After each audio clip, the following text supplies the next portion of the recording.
Sorry for the interruption. So coming again. Hardy and tolerant to rigorous monsoon.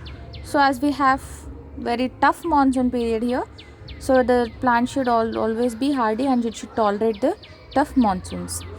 Next one is crops. They should shed leaves during the summer in order to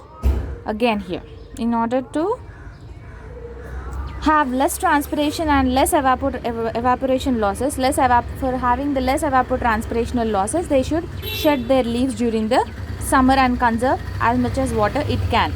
And the fruiting and flowering season should be especially it should complete its growing season. It should complete its flowering and fruiting season, especially in the rainy season. When during the availability of the rains or during monsoon period, it should finish its fruiting and flowering season.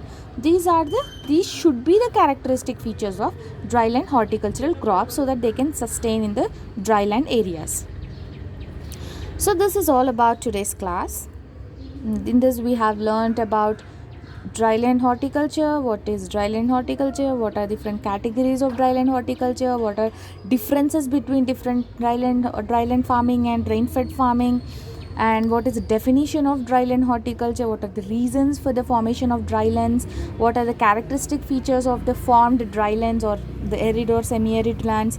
And which types of fruit crops that you can grow in the drylands, arid zones and semi-arid zones, and also the characteristic features that a dryland crop should have.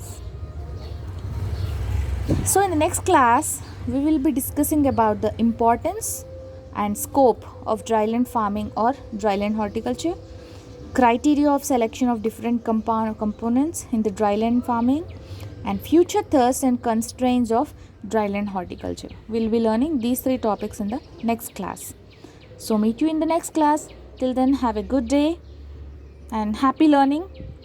Please do send me the notes before 12, and that will be your attendance. Any notes after 12, any submissions after 12, even 12:1 or 12:2, it doesn't matter. Till 12 you have time, and any submission after that would be considered